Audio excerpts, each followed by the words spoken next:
Hi friends, so today we're going to draw a worry and we're going to use line and color to express what our worry might feel like or what it might look like if we could see it.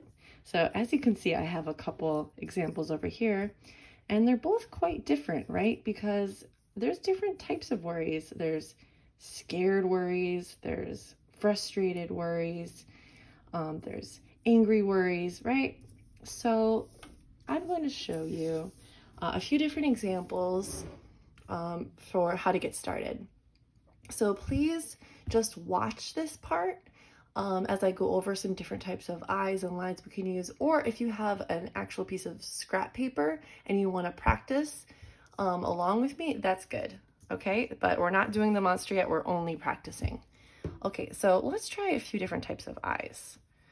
All right, so we're going to do eyes by drawing two ovals next to each other. And ovals are kind of just stretched out circles like that. Okay, so I think this first set of eyes is going to be very startled. He's definitely worried, maybe a little scared. All right, so you can express a lot with the eyes. Let's try another set of eyes, two ovals. Now, I think this one is going to be kind of angry or frustrated, right? And you can tell because of the eyebrows, right? The way the eyebrows go in like this. Let's try a few more.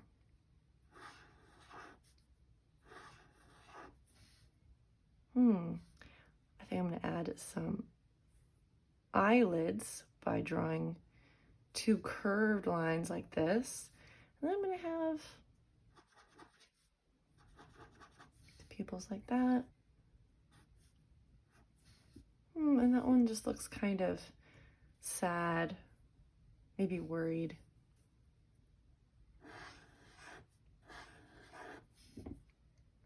All right. Now, you don't always have to have the pupils right in the center. You can have them over to the side. This one looks like he's looking at something, right? All right, so now we have a few different types, okay? So you can draw your eyes however you want, but here are some great examples. Okay, so we're definitely going to add lots of lines to our worry monster. All right, so let's think. What type of lines do we know? We know thick lines like this.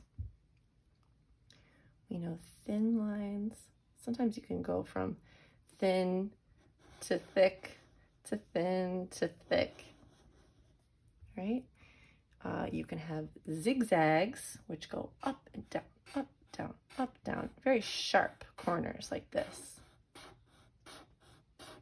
right? And zigzags can be small, they can go up, down. They can be uneven, right? We can do wavy lines, which are nice, smooth curves. Be big, maybe small. We have a bumpy line like this.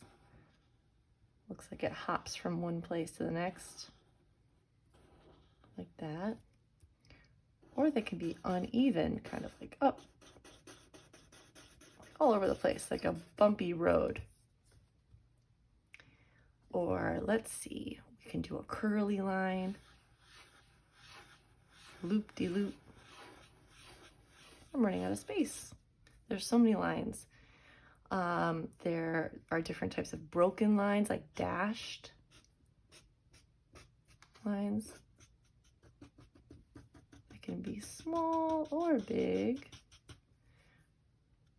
or dotted lines. All right, so there's many lines, but these are just some that we could choose from when we make our worry monster. So the first thing that you're going to do to start drawing your worry is choose a set of eyes that you want to use. So I'm just using a half a sheet of paper here, but you can use a whole sheet. The eyes are going to be two ovals next to each other, and I'm gonna put them a little bit above the halfway mark of my paper, right around here. Two ovals next to each other. And you're gonna wanna leave a little bit of space around to be able to draw your worry.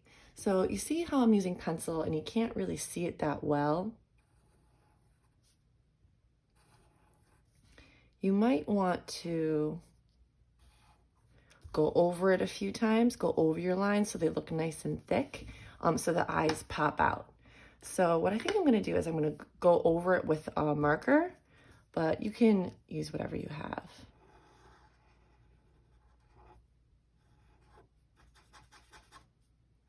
Draw that eyelid.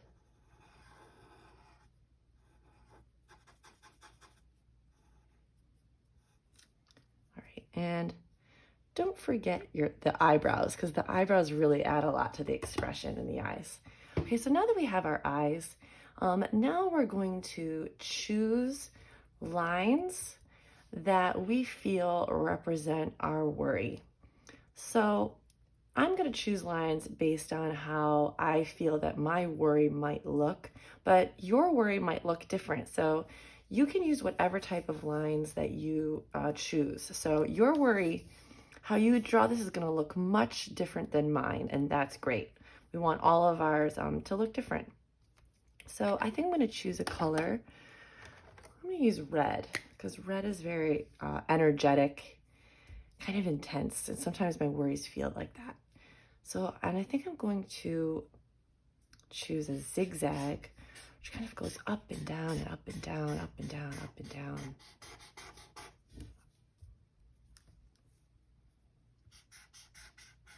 And notice how I'm not gonna go over the eyes, because I want to still see the eyes. I want those to be able to pop out. So I'm gonna try to just put my color and my lines around the eyes.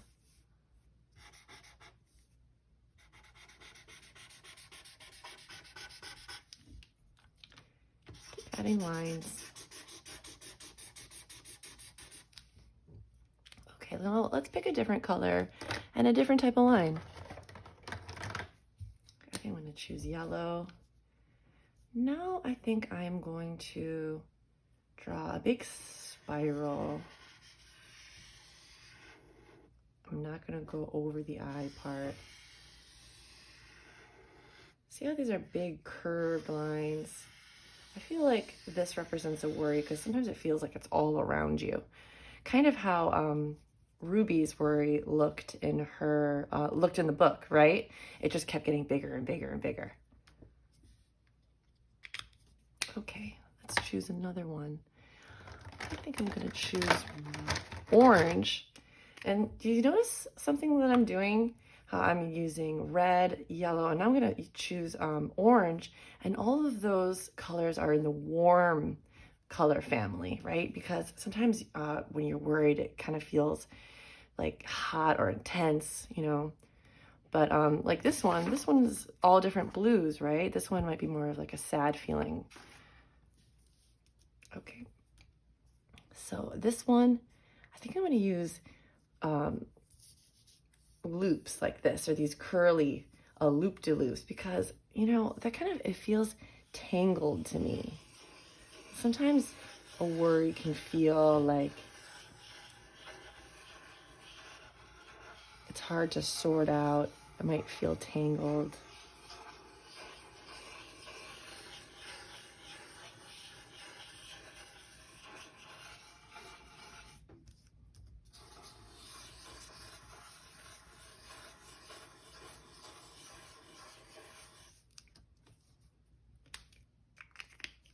Okay.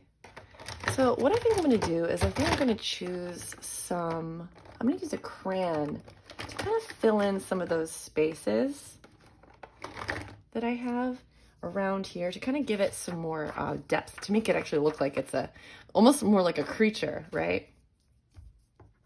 So I'm going to fill in some of these areas.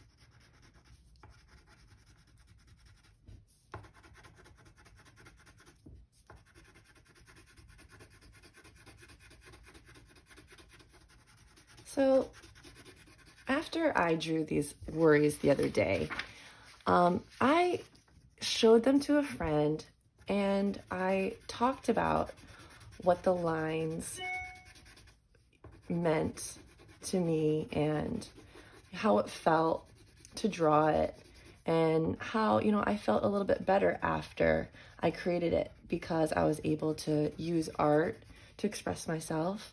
And then I got my feelings and my worry out in the open. And just how in the book, when Ruby was able to talk about her worries, she felt better, right? And she was able to have a good day.